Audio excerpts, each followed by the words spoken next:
Jaya Sevrene.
Oh, thank you.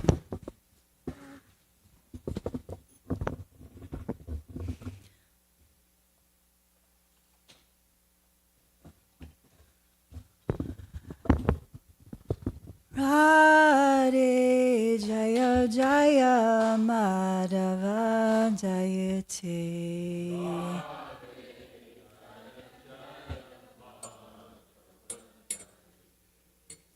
Radhe Jaya Jaya Madhava Jayate.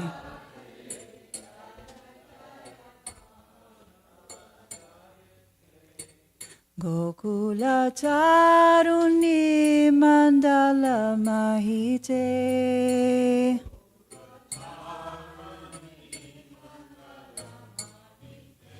Gokula Charuni Mandala Mahite.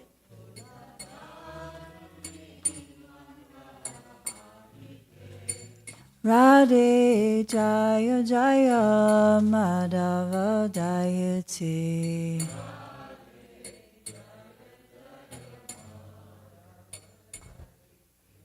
Radhe Jaya Jaya Madhava Jayate.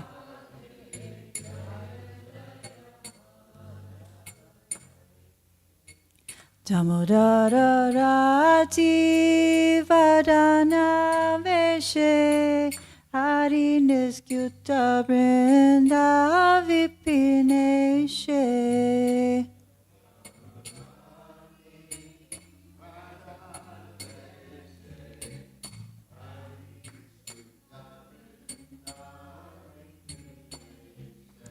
Damodara Rati Vadana Veshe Hari Niskyuta Brinda Vipineshe.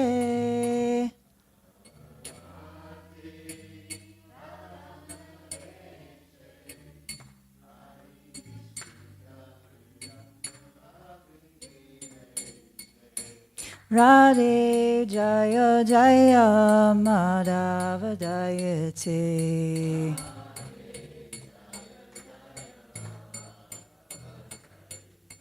Radhe Jaya Jaya Madhava Jayate.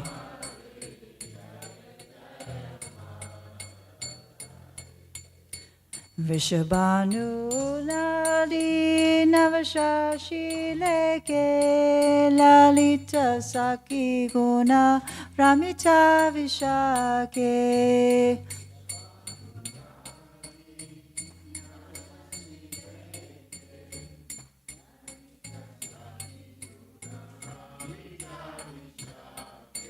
Vishabhanu Dadi Navashashi Leke Lalita Saki Guna Ramita Vishake.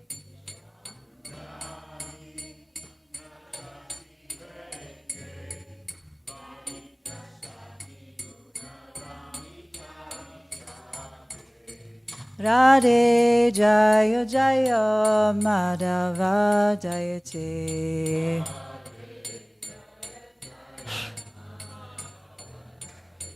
Radhe Jaya Jaya Madhava Jayate.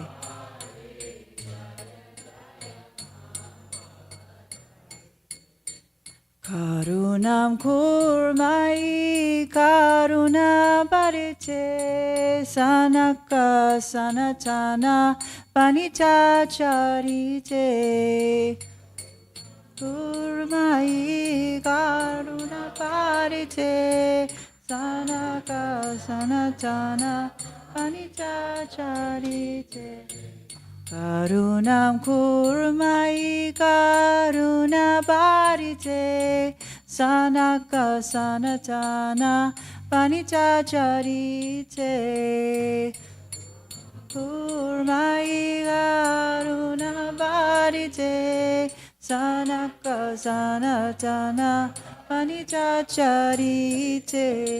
Radhe Jaya Jaya Madhava Jayate. Radhe Jaya Jaya Madhava Jayate. Radhe Jaya Jaya Madhava Jayate.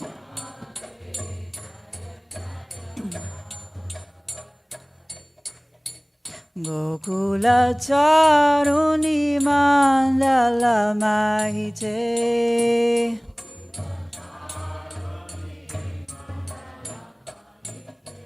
Gokula Charuni Mandala Mahite.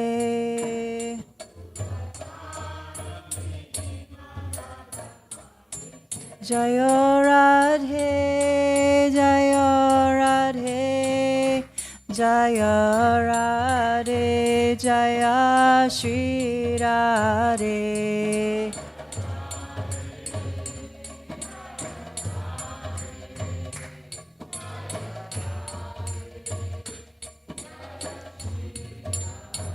Jaya Radhe, Jaya Radhe, Jaya Radhe, Jaya Shri Radhe.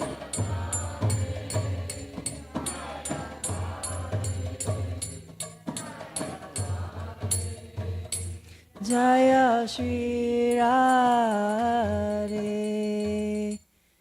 Om Jnana Tiramanda Shagananjana Shalakaya Chakshur Unminitam Yena Tasmai Shri Guruve Namaha. Namo Vishnu Padaya Krishna Prasthaya Bhutale Srimate Bhaktivedanta Swami Nitinamine Namaste Saraswati Devi Gauravani Pachanine Nivishesha Sunnivari Tasyam Paschata Deshatarine. Namo Vishnu Padaya Krishna Prasthaya Bhutale Srimate Bir Krishna Das Goswami Nitinamine Namo Hamsa Nikashaya Prabhupada Priyayate Sudrida Sudhi Nisyamyam Tasha Vakinuvadine. Vanchakalpa Trupishta Kripa Sindhuve Vachapatita Nam Pavanebhyo Vaishnavebhyo Namo Namaha. And as we know, we can't have Radhe without Krishna, so Jai Shri Krishna. Just wanted to put that there. Thank you for giving me the opportunity, Drista Prabhu. He's a very encouraging, supportive person for me to really dive deep into the nectar of Srimati Radharani. And I've been meditating a lot since he asked me about Srimati Radharani, and I have a lot to read, and we have a lot to cover. So please forgive any missteps or anything that doesn't sound completely complimentary to Srimati Radharani, because she's my queen. Radha Golokananda, they're the most merciful. And I was speaking with somebody yesterday about our particular Radharani being so kind and so merciful. When I first arrived in New Goloka, she was just such a captivating figure. You know, of course Krishna is, but Radharani is much more approachable. And I forgot who it was, but a senior devotee had told me at the time, you just pray to Radharani and, you know, she'll recommend you to Krishna. You know, you serve nicely and she'll say, oh, wow, you know, Krishna, this person is serving you nicely, and give all blessings. And I have actually found that to be 100% true. She's very kind and reciprocal and just extremely sweet. She's very, very sweet. Having been to some other temples, not a whole lot, but some, and having experienced you know, the deities there and trying to enter into their realm, I will say that I haven't found a more merciful and sweet Radharani. I mean, maybe I'm a little partial, but it's really palpable that you can feel that that reciprocation, and she has definitely blessed me with so many things that I've prayed, big and small, blessed me beyond belief. So all glories to Srimati Radharani, who for me is the cynosure of my eyes. So I'm going to read a few things, and I'm going to start off by speaking just a little bit about this Radhika Stava, which is by Rupa Goswami. And we know that Rupa Goswami is actually Rupa Manjari, and so that's Lalita's, you know, foremost sort of maidservant. So she's Rupa Goswami was Srimati Radharani's sort of main, you know, main maidservant. And before we get into a little bit about intimate details of Radharani, just wanted to read a part of the Chaitanya Charitamrita, and this is the Adi Lila, chapter 4, text 59. It's 59 and 60 actually. Radhika hayena krishnera pranaya vikara swarupa shakti ladini namayanhara. Srimati Radhika is the transformation of Krishna's love. She is his internal energy called Ladini. Ladini karaya Krishne ananda svadana ladini radvara kare bhaktira poshana. That Ladini energy gives Krishna pleasure and nourishes his devotees. And this is a purport by Srila Prabhupada. Srila Jiva Goswami has elaborately discussed the Ladini potency in his Priti Sandarbha. He says that the Vedas clearly state only devotional service can lead one to the personality of Godhead. Only devotional service can help a devotee meet the Supreme Lord face to face.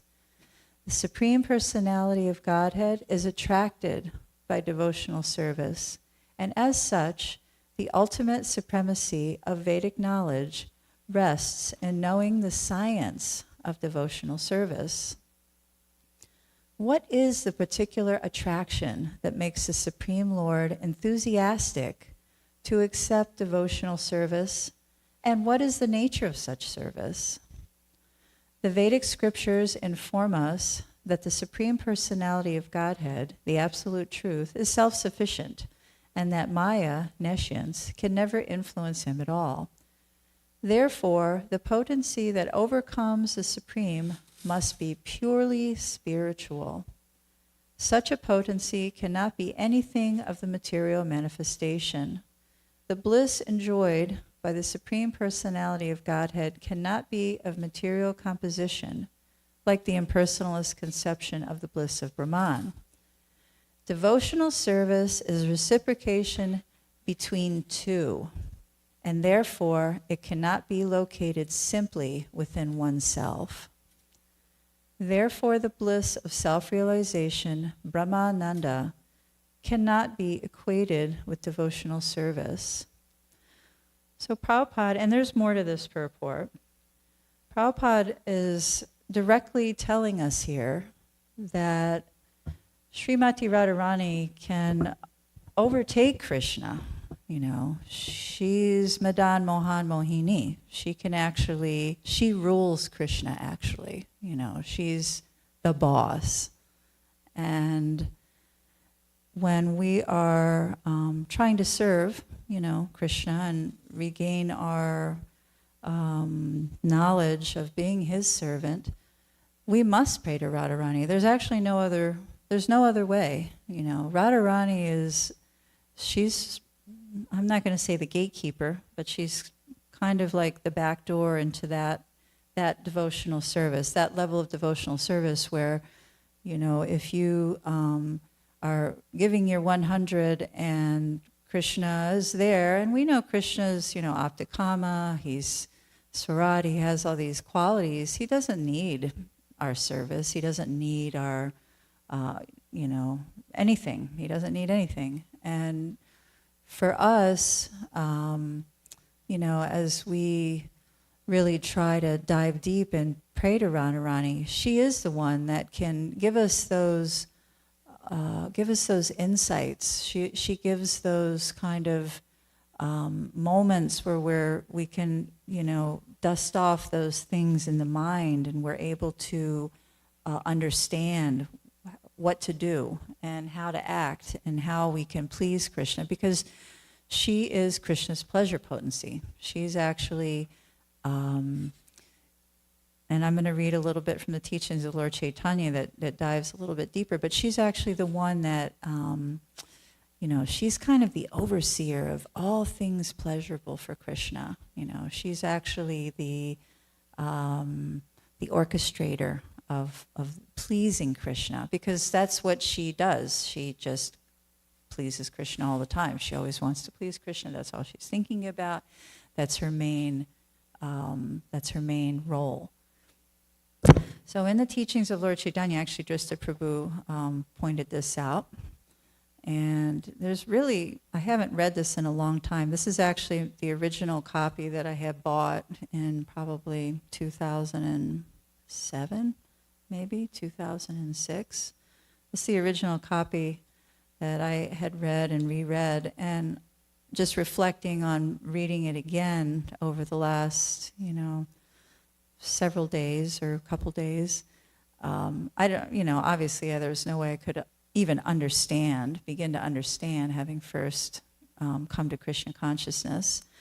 But now, reading some of this it's so, Prabhupada, it's unbelievable that we give this out freely on the street, because Prabhupada gives so much incredibly intimate detail. But he gives everything. He gives actually the science of devotional service and how we can actually conduct ourselves in that framework. And in the latter part of the teachings of Lord Chaitanya, when Lord Chaitanya is asking Ramananda Roy to expound more and more and more on this process of devotional service, finally, you know, it comes to the point of speaking about Srimati Radharani, who, you know, as maybe many of us know, and, you know, it's not fully uncovered, but there's not so much mention of there's no mention of Srimati Radharani in the Vedas. You know, she's kind of a hidden, it's kind of a hidden secret, you know, but kind of out front as well. She's not so expounded upon in the higher scriptures about her role, what she does, her function, like that. So Ramananda Roy was speaking to Lord Chaitanya, and I'm just going to read. Ramananda Roy began to speak of the spiritual energy of Krishna, which is headed by Srimati Radharani. Krishna has immense energetic expansions. 3 energies are predominant: the internal energy, external energy, and marginal energy. This is confirmed in the 6th chapter of Vishnu Purana, where it is said that Vishnu has one energy, which is called spiritual energy, and it is manifested in 3 ways. When spiritual energy is overwhelmed by ignorance, it is called marginal energy. As far as spiritual energy itself is concerned, it is exhibited in 3 forms because Krishna is a combination of eternity, bliss, and knowledge. As far as his bliss is concerned, his spiritual energy is manifested as the pleasure-giving potency. The pleasure potency of Krishna gives Krishna transcendental pleasure and bliss. Thus, when Krishna wants to enjoy pleasure, he exhibits his own spiritual potency, known as Ladini.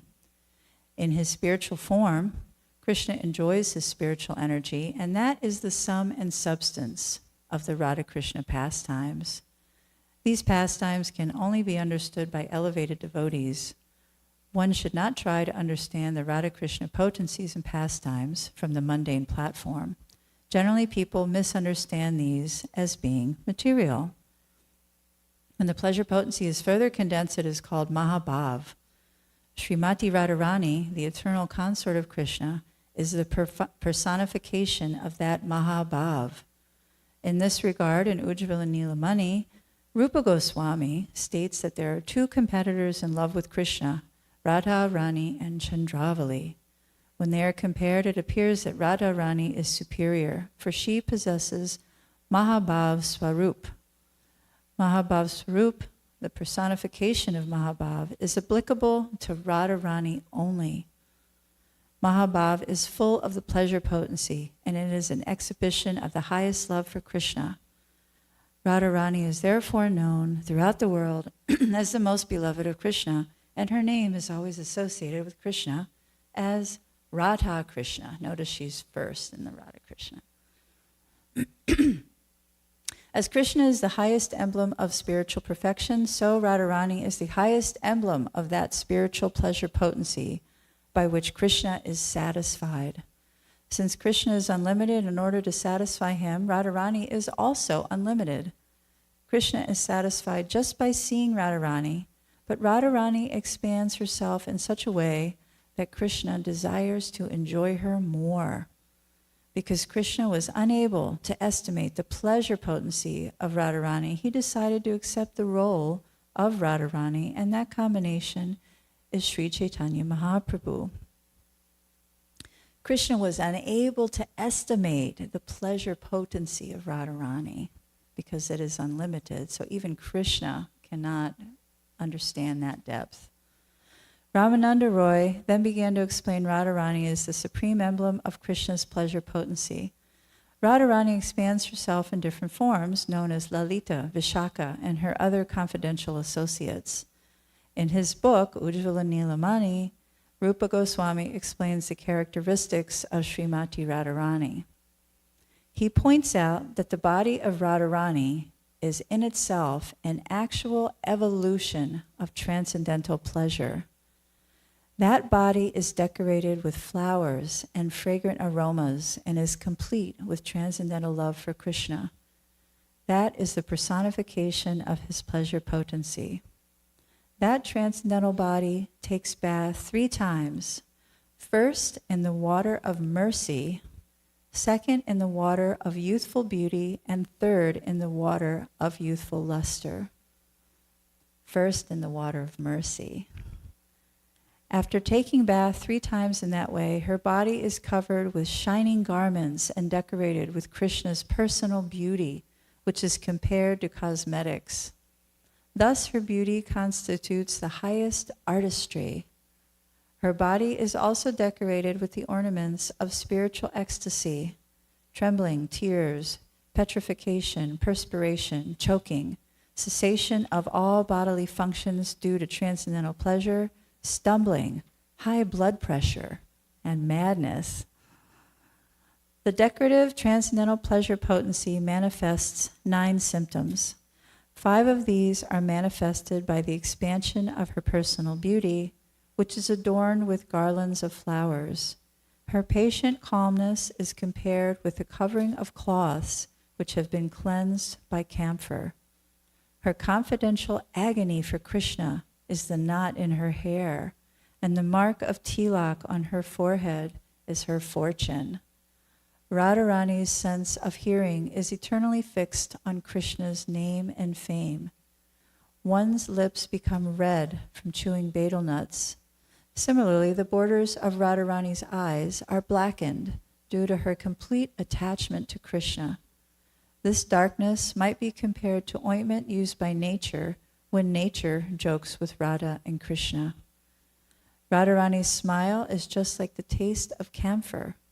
The garland of separation moves on her body when she lies down on the bed of pride within the room of aroma. Out of ecstatic affection for Krishna, her breast is covered by the blouse of anger. Reputed as the best of all of Krishna's girlfriends, she plays a stringed instrument. When Krishna stands in his youthful posture, she puts her hand on his shoulder. Although she possesses so many transcendental qualities, she is always engaged in the service of Krishna.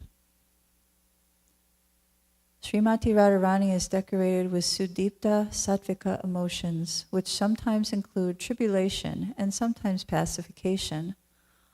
All the transcendental ecstasies are manifested in the body of Srimati Radharani. Sudipta Sattvika emotions are manifested when a lover is overwhelmed with certain feelings which he or she cannot check. Radharani has another emotion called Kila Kinchinta, which is manifest in 20 different ways. These emotions are manifested partly due to body, mind, and habit. As far as the bodily emotions are concerned, they are manifested in posture and movement. As far as the emotions of the mind are concerned, they are manifested as beauty, luster, complexion, flavor, talking, magnanimity, and patience. As far as habitual emotions are concerned, they are manifested as pastimes, enjoyment, preparation, and forgetfulness. The tilak of fortune is on the forehead of Srimati Radharani, and she also has a locket of prema vaichitya. Prema vaichitya is manifest when a lover and beloved meet and fear separation. Srimati Radharani is 15 days younger than Krishna. She always keeps her hand on the shoulders of her friends, and she always talks and thinks of pastimes with Krishna. She always offers Krishna a kind of intoxication by her sweet talks, and she is always prepared to fulfill his desires. In other words, she supplies all the demands of Sri Krishna, and she possesses unique and uncommon qualities for Krishna's satisfaction. Satyabhama is another competitor of Srimati Radharani, but she always desires to come to the standard of Srimati Radharani. Radharani is so expert in all affairs that all the damsels of Braja come to learn arts from her. She is so extraordinarily beautiful that even the goddess of fortune and Parvati, the wife of Lord Shiva, desire elevation to her standard of beauty. Arundhati, who is known as the most chaste lady in the universe, desires to learn the standard of chastity from Srimati Radharani. Since Lord Krishna cannot estimate Radharani's highly transcendental qualities, it is not possible for an ordinary man to estimate them. So that's a little bit of Prabhupada's description of Srimati Radharani, and we can understand by hearing from Prabhupada in that way that he has some knowledge. He has some very intimate knowledge of Srimati Radharani. He knows. So I'm going to continue speaking about the qualities of Srimati Radharani because it's a wonderful meditation as we chant today and meditate on Srimati Radharani.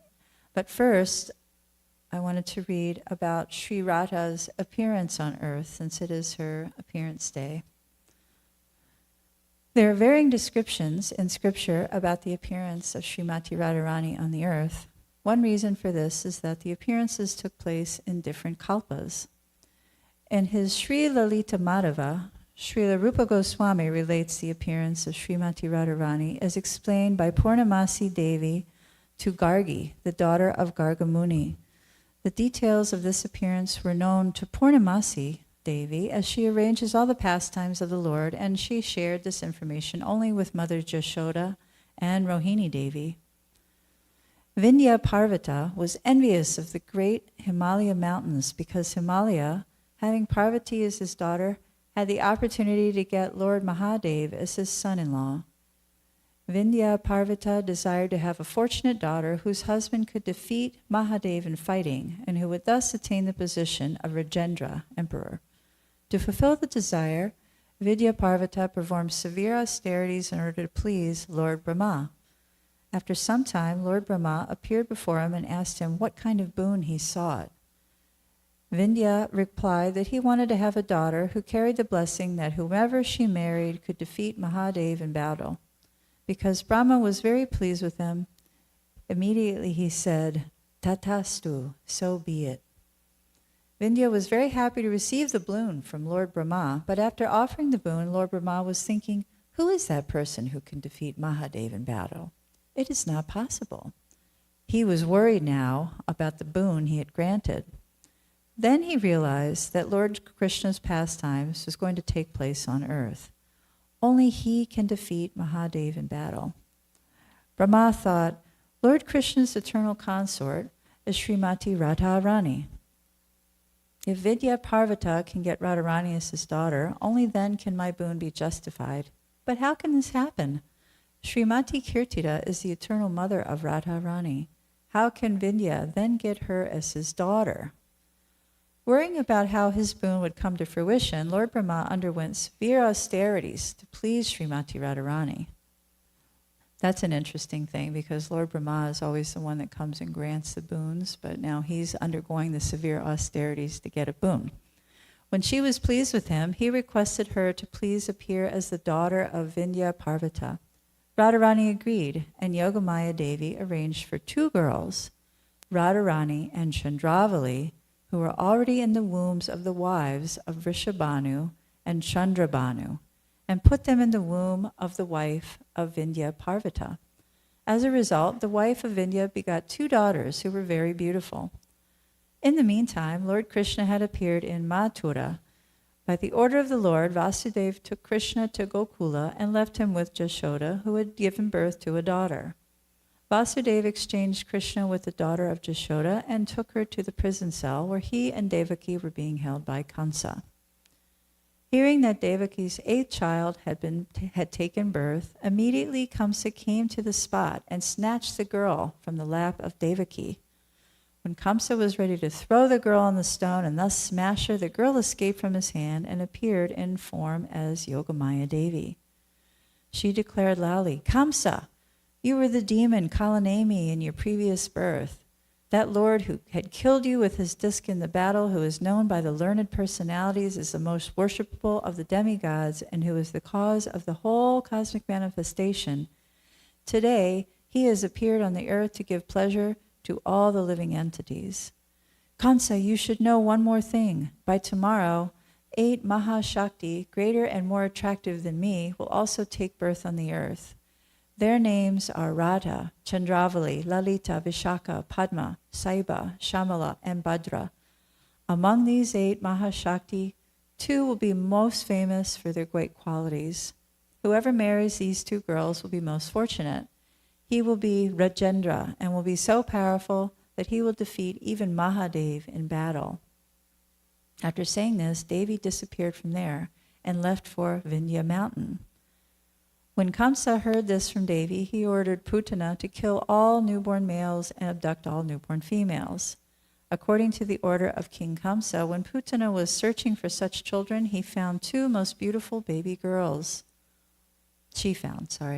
After Vindhya Parvata's wife gave birth to 2 daughters, Vindhya arranged a samaskara ceremony for these 2 girls. A brahmana was performed the yajna with the 2 daughters present. When Putana saw these two most beautiful girls, immediately she picked them up and started to fly away in the sky. King Vidya became very worried and ordered the brahmanas to chant mantras to kill the demon who was stealing his daughters. By the order of Vindhya, the brahmanas chanted the mantra, which caused Putana to gradually become weaker and weaker. She was not able to hold both the baby girls and threw one of them into the river below, which flowed in the kingdom known as Vidarbha.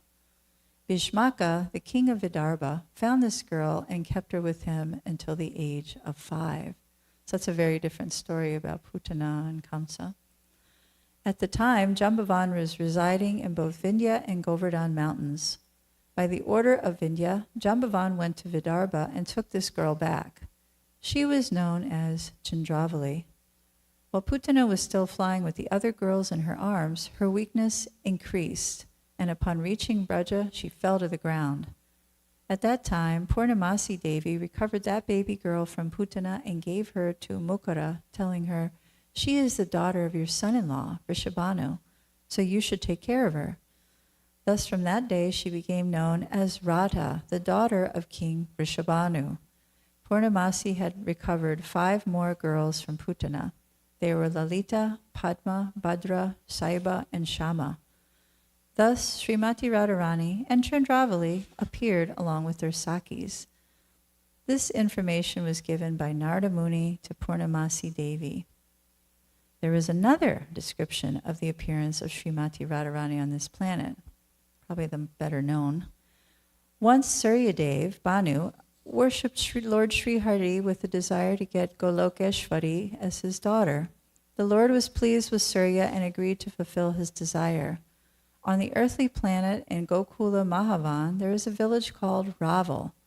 In that village, there was a king amongst the cowherds named Mahabanu.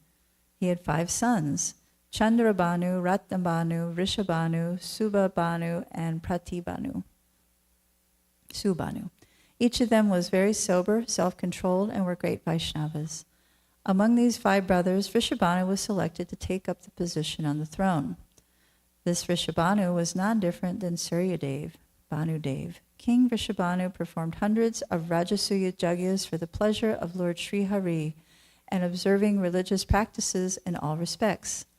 He was a great Rajarshi, and everyone worshipped him for his great qualities. At that time, there was another very rich cowherd man living in Braja called Bindu. His wife's name was Mukara. Bindu had fathered 5 sons and 3 daughters from the womb of his wife Mukara. The 5 sons were Bhadrakirti, Chandrakirti, Mahabala, Mahakirti, and Sridama. His daughters' names were Banu Mudra, Kirtimati, and Kirtida. According to some Puranas, another name of Kirtida is Kalavati. King Vrishabhanu married Kirtida, the daughter of Bindu. Even after many years had passed, still they had no child. Both of them were passing their days in great distress and trying their best to conceive a child by performing different types of yagyas, giving in charity, performing special pujas and archana, and traveling to different holy places. But still, they were not successful. Finally, the most chaste Kirtida advised her husband to worship Devi Katyatyani. As per her advice, King Vrishabhanu commenced worship of Katyatyani Devi at the foot of Govardhan on the bank of the river Jamuna. He performed austerities by following Monavrata and abstaining from food from long periods of time. One day, while absorbed in meditation during his vrata, King Vrishabhanu heard a sound vibration. Harinama vina vatsa karna sudirna jayate tasmat shreya skaram rajan harinama nukirtanam grihana harinamani yata kraman vinindita. O Vatsa, my dear son, without accepting Harinam, the ears do not get purified. To chant the holy name of Hari is most auspicious. Accept the holy name of Hari properly. Then King Vrishabhanu went to the ashram of Kratu Muni, who was situated on the bank of the Jamuna, and accepted Harinama from Kratu Muni, who explained so many different rules and regulations. The mantra given by Kratu Muni was Hare Krishna, Krishna Krishna, Hare Hare, Hare Rama, Rama Rama, Hare Hare. Then Kratu Muni told the king, Iti soda saka namad maka namna trikalakal masapaham nata prara taropaya sarvavedashu vidyate. After giving the Maha Mantra to the king, Kratu Muni told Rishabhanu, Shaktova Vaishnavo Vapi Saryova Saiva Va Ganapatyo Labed Karna Sudim Namanu Kirtanat. Whether Shakta or Shaiva, Saurya or Vaishnava or Ganapatya, in any case, only Harinama Kirtan brings purification to the ears. Unless one takes Harinama at the beginning and purifies the ears, no other mantra will give any result. In whose earhole the holy name of Lord Hari has not entered, his ears are contaminated like low-born Shabaras. O king, the Harinam which I have offered to you has been glorified by Srila Vyasadeva when once he was asked by Sutta Goswami. Brahma has also taught the process of chanting Harinam to Angira Muni. You should engage yourself in chanting this mantra with full concentration. After receiving this Maha Mantra from Kratu Muni, Rishabhanu offered his prostrated obeisances and came back to the bank of the Jamuna where he sat and chanted the mantra with devotion. After some time, Katyayani Devi, being very pleased with King Rishabhanu, appeared in front of him. The king offered his obeisances and prayers under Katyayani. When Devi asked the king what boon he sought, he replied, Simply by having your darshan, all my desires are fulfilled. Still, if you are pleased to give me some boon, then what can I say? The desires of my heart are known to you. After hearing the words of Maharaj Rishabhanu, Katyayani offered the king an oval box in the shape of a golden egg, which was radiant like thousands of suns. Katyayani Devi then disappeared. Maharaj Rishabhanu returned to his home with great jubilation. After some time, as a result of the service to Harinam, which was the essence of the rata of Kirtida and Rishabhanu, Srimati Radharani appeared on the most auspicious day at the most auspicious moment. She was very tender and most beautiful, like a golden champaka flower. And the third description, which is very short, of the appearance of Srimati Radharani.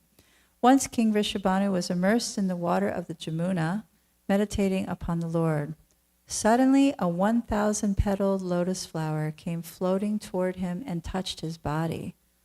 When he opened his eyes, he saw the most beautiful, molten gold-colored girl lying on the lotus and moving her hands and legs.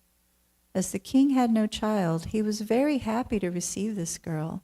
He brought her to his palace and gave her to his wife, Kirtida. Thus, Srimati Radharani appeared in the earthly home of her eternal parents, Kirtida Sundari and Maharaj Rishabhanu, which is that's probably the one we've heard the most. This is called Srimati Radharani, and it's by Bhakti Purushottama Swami. It's like a two-part book. It's very sweet. So this is the principal qualities of Srimati Radharani, and then we'll hear a little bit about when Krishna first opened Srimati Radharani's eyes.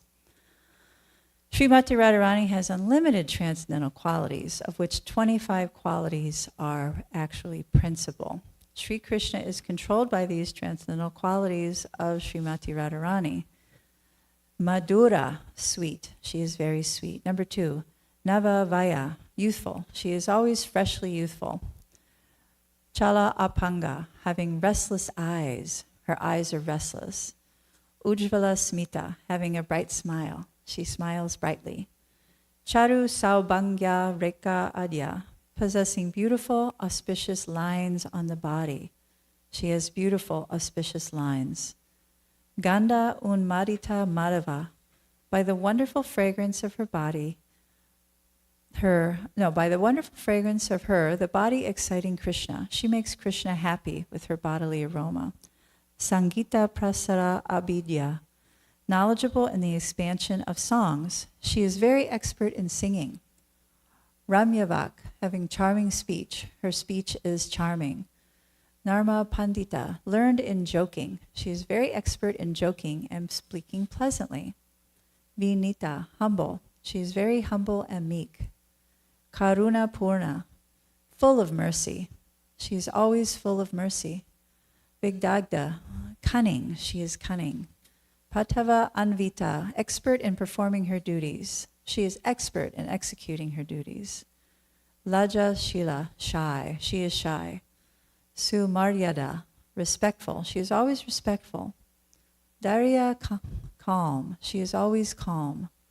Gambirya Salini, grave. She is always grave. Suvilas, playful. She is expert in enjoying life. Mahabhava, of advanced ecstasy. She is situated at the topmost level of ecstatic love. Parama Utkarsha Tarshani Gokula Prema. In the highest excellence, she is situated at the topmost level of ecstatic love. Jagat Srini Yasha, whose fame, she is the most famous of submissive devotees. Guru Sneha, whose great affection, she is very affectionate to elderly people.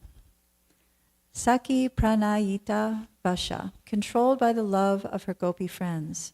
She is very submissive to the love of her friends.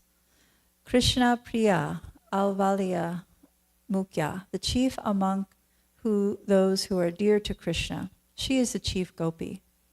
Asrava Keshava, to whom Lord Keshava is submissive. She always keeps Krishna under her control.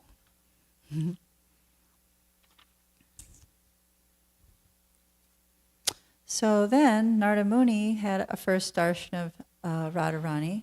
Once while traveling the universe and playing on his veena, Narada Muni reached Goloka to take darshan of Lord Krishna. He found that every pastime looked very pale. He sat down to meditate and thus understood that the Lord, along with his associates, had descended to the material world. Narada Muni desired to see the Lord in the material world, and so he traveled to Boma Vrindavan. First he came to the house of Nanda Maharaj. There he saw the Lord in his baby form, sleeping on the soft bed in a nicely designed cot made of gold. All the cowherd ladies were watching him and deriving pleasure from the wonderful vision of Krishna. The Lord was pleasing everyone by glancing at them from the corners of his eyes. His blue-black curled hair scattered over his face was making him very beautiful. Narada Muni was very happy to see his worshipful Lord in this naked baby form and told Nanda Maharaj, "No one knows the unlimited qualities of your son. Even great demigods like Shiva, Brahma, and Indra desire eternal attachment to him. The character of this boy will be the cause of happiness for everyone. Devotees will love to hear and chant of his activities. You should give up every hope for this world and the higher planets and simply develop love for this boy." That last is a really interesting bit of advice. You should give up every hope for this world and the higher planets and simply develop love for this boy. That's like his instruction to all of us. Narada Muni then left Nanda Maharaj's house. He thought, now Lord Sri Hari has appeared to display his pastimes in this material world. Thus his eternal consort must have appeared as a gopi somewhere here in Vraja to help my Lord in his pastimes. There is no doubt about this. Today I must go to the house of every Vrajavasi to find her. Thinking like this, Narada Muni visited every house in Vraja. He was received very nicely and worshipped by the Vrajavasis everywhere he went. Finally, Narada Muni reached the house of King Vrishabhanu. Narada Muni told him, "You are very famous all over the world for your religious nature. I could see you are very rich with so much opulence. Please let me know if you have any son or daughter. I would like to see them." Hearing this, Vrishabhanu Deva brought his most effulgent son, Sridham, to show to Narada Muni and to offer obeisances to Munivara. By seeing the most beautiful form of the boy, Narada Muni was very happy. Out of great affection, he embraced the boy again and told Vrishabhanu, "Your son will be a very dear friend of Krishna and Balaram. He will play with them day and night. He is very fortunate. Please take care of him nicely." Narada Muni was preparing to leave when Vrishabhanu Maharaj said, "This boy has a younger sister who, although as beautiful as the denizens of heaven, is blind, deaf, and dumb. I request that you please be kind enough to make her normal by giving your holy darshan. Please come inside and bless this girl." Narada Muni became very curious and entered the room. There he saw the daughter of King Vrishabhanu playing on the ground. Immediately Narada Muni picked up the girl and put her in his lap. He felt very jubilant to see this girl, the same jubilation he had felt when seeing Krishna, the son of Nanda Maharaj. He was feeling so much ecstasy that he momentarily lost his senses and became stunned and still like a stone. When he came back to his external senses, he opened his eyes and was so surprised that he could not utter any words. Narada thought, "I have traveled everywhere, including Brahmaloka, Rudraloka, and Indraloka, but I have never seen so beautiful a girl as this. I have seen the daughter of Himalaya, Deva Parvati. Her beauty pleases everyone in this material world, but her beauty cannot touch this girl. The beauty of Lakshmi and Saraswati would not equal even the shadow of this girl. I have seen the Mohini form of Lord Vishnu, which bewildered Lord Shiva, but her beauty is not equal to the beauty of this girl. I do not have the power to understand the truth of this girl. She is a dear consort of Sri Hari. No one can understand her. Just by having darshan of this girl, I am feeling so much love for Govinda. I have never felt such intense love for the Lord before. I must glorify her by offering prayers and obeisances to her in a solitary place." Narada Muni then offered his prayers as follows. "O Devi, you are Mahayogi Swarupini. You are the chief consort of Goloka Bihari, Sri Hari. You are always immersed in the most wonderful bliss of mellows. I have received your darshan due to my great fortune. You are always engaged in meditating on your prana vallabha, Shamasundara, and thus deriving internal bliss. Your most beautiful and sweet face expresses the joy from experiencing your own bliss, and you are internally blissful and ever satisfied. You have given birth to Mahavishnu. You are the cause of cosmic manifestation, its maintenance and annihilation. You are Visuddha Sattva, Swarupa, and Parashakti.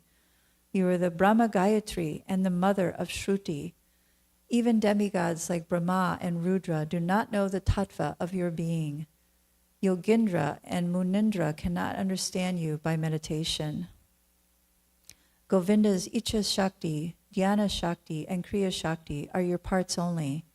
You are Aladini Shakti, Ananda Rupini, and Ishvari. There is no doubt about this.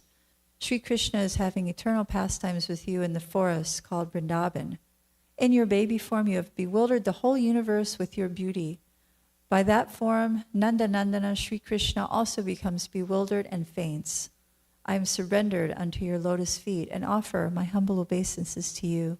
If you feel I am qualified, then kindly manifest your Kishori form to me." Narada Muni offered his obeisances to Radharani and started to glorify the beauty of Sri Krishna. And when Srimati Radharani heard the glories of the form and qualities of her most dear Shamasundara, she manifested in her most complete form. Moreover, to hear from a great devotee like Narada Muni was most pleasing to her. When Narada Muni started to glorify the beauty of Sri Krishna, then Srimati Radharani accepted her most attractive and beautiful Kishori form of a 14-year-old girl. At that time also, all her Sakis appeared there and surrounded Radharani. They were dressed nicely and decorated with many ornaments. By seeing this, Narada could not continue to offer his prayers any longer. He was in so much ecstasy that he became stunned, and no words came from his mouth. The Sakis then brought water and washed the feet of Radharani and sprinkled that water upon Narada Dev to bring him back to his external senses. These girls, being merciful upon Narada Muni, told him, "O great Muni, you must have served Lord Sri Hari, who is eager to fulfill the desires of his devotees, with great transcendental devotion. That is why today you have been able to see the most wonderful eternal Kishori form of Sri Hari Vallabha Radharani. Even Brahma, Rudra, great rishis, Siddhas, Munis, and other Bhagavatas have not seen this form of Sri Radhika. What to speak of seeing her, they do not know about her. Today she has given you darshan in this Kishori form. You are very fortunate. Oh, Brahmana, be patient and get up. Circumambulate Srimati Radharani and offer your obeisances to her again and again. This most attractive form of Radharani is flickering like lightning. Her Kishori form will disappear now. The Sakis continue. There is one Ashok tree on the bank of Kusum Sarovara at the foot of Govardhan. That Ashok tree produces flowers always. The sweet smell of these flowers spread all over the forest and make the whole area very fragrant. You will again attain our darshan under that Ashok tree at midnight. Later, when the proper time comes, you will see Radharani along with her Sakis.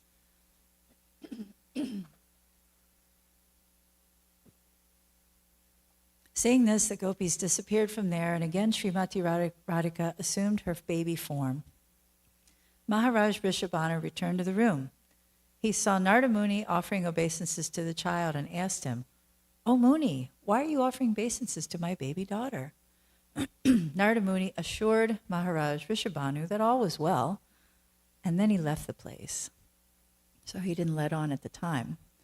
On the following day of Srimati Radharani's birth, Purnamasi Devi came to the house of Rishabhanu on the invitation of Kirtida. As soon as she saw the baby girl, immediately she felt so much ecstasy and said, "It is none other than Risheshwari who has appeared in your house." She advised Kirtida and Rishabhanu, "Take nice care of this girl. She is the origin of Lakshmi Devi. She is Ishvari, the controller of Bhuloka and Goloka. She is always worshipped by the Gopa Kanya, cowherd girls. Great personalities like Brahma, Shiva, Indra, Marut, and Varuna constantly offer their prayers at her lotus feet. Just as Sri Hari appears on this earthly planet by his sweet will, in the same way this girl, who is the eternal consort of Sri Hari, has appeared in your house. By seeing, touching, or worshiping this girl, all desires will be fulfilled. She has appeared here to perform some confidential pastimes. You must take care of her very nicely." After some time, when King Rishabhanu and Kirtida were looking at their beautiful daughter more closely, they suddenly realized she was not seeing anything. Her eyes were still closed. Everyone, including Kirtida, started to cry in distress that such a beautiful girl was blind. Still, even though she was blind because of her unparalleled beauty, everyone came to see the newborn daughter of Rishabhanu and Kirtida. Nanda Maharaj and Yashoda also came there, along with their son, Krishna. Nanda Maharaj and Rishabhanu Maharaj embraced when they met, and Mother Yashoda was greeted with loving affection by Kirtida. She took her inside the house and also embraced her. Lord Krishna understood that his eternal consort, Sri Radha, had appeared in the house of Kirtida. Radharani, in the form of baby girl, was lying on the bed. While both Yashoda and Kirtida were busy discussing the newly born girl and her unfortunate blindness, Sri Krishna climbed down from the lap of Mother Yashoda. Entering the room where Radharani lay sleeping, he climbed onto her bed and he touched her eyes. Immediately, she opened her eyes to take darshan of her beloved Krishna. When Kirtida and Yashoda saw Radharani's eyes had opened, they were very happy and immediately shared the news with everyone present. There was much jubilation in the home of Maharaj Rishabhanu and Mother Kirtida. And another description of the opening of the eyes. Mother Yashoda came to the house of Kirtida carrying her son Krishna in her arms. When Yashoda saw the beautiful daughter of Kirtida, immediately she placed Krishna on the ground and picked up Radharani, cradling the child in her lap. Seeing this, Krishna became upset and started to cry. Yashoda bent down and picked up Krishna, also placing him on her lap. It is the nature of children that whenever they come together, they try to touch each other. When Radha and Krishna came close to each other in the lap of Yashoda, Krishna reached out to touch Radharani. At his touch, Radharani realized her Krishna was there in front of her and opened her eyes to take darshan of him, her first sight on this earthly planet. So we can understand that, of course, Krishna is the cynosure of Radharani's eyes, and Krishna, is the cynosure of all eyes.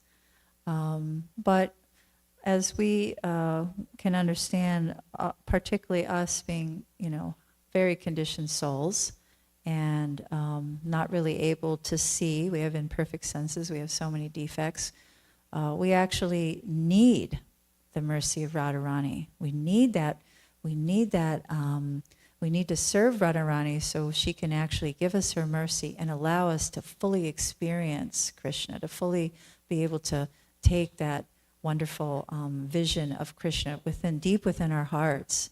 And that impels us to serve Krishna, to serve her Krishna. You know, that's her Krishna. You know, that's her possession. You know, she guards him very tightly.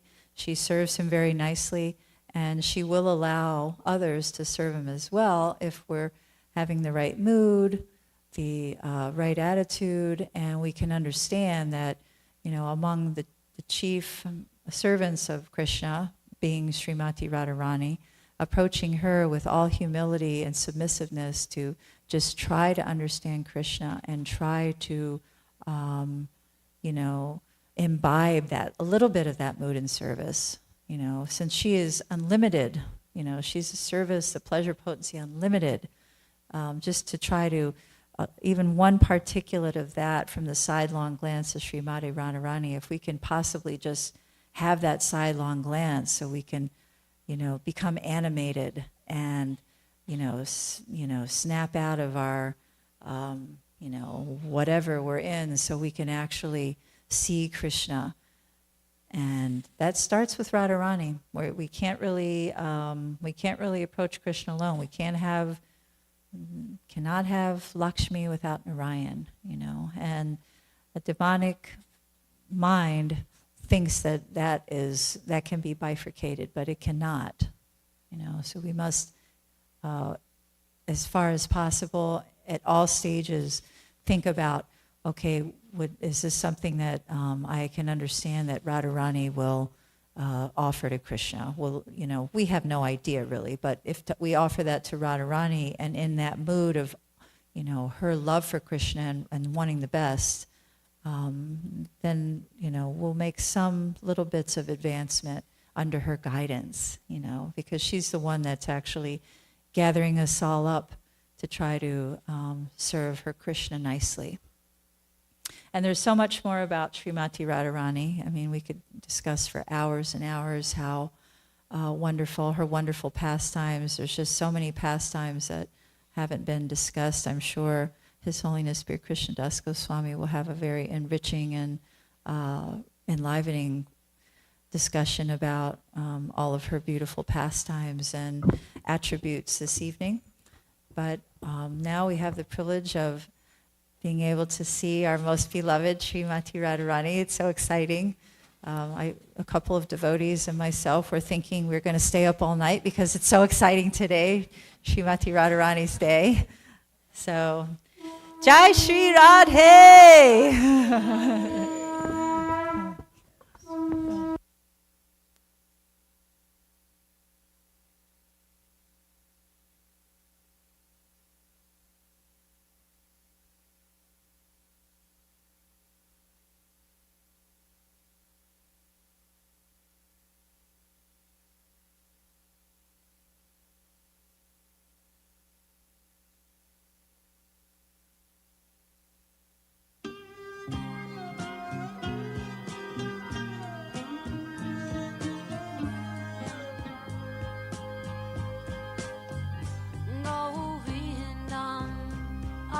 Purusham Kamaham Bhajami Govindam Adi Purusham Kamaham Bhajami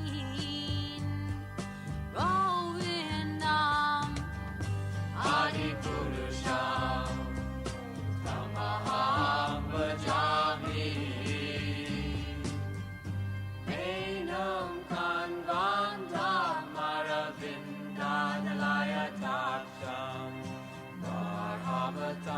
Samasitam Buddha Sundarangam Kandar Agom Vikamaniya Vishesha Shobham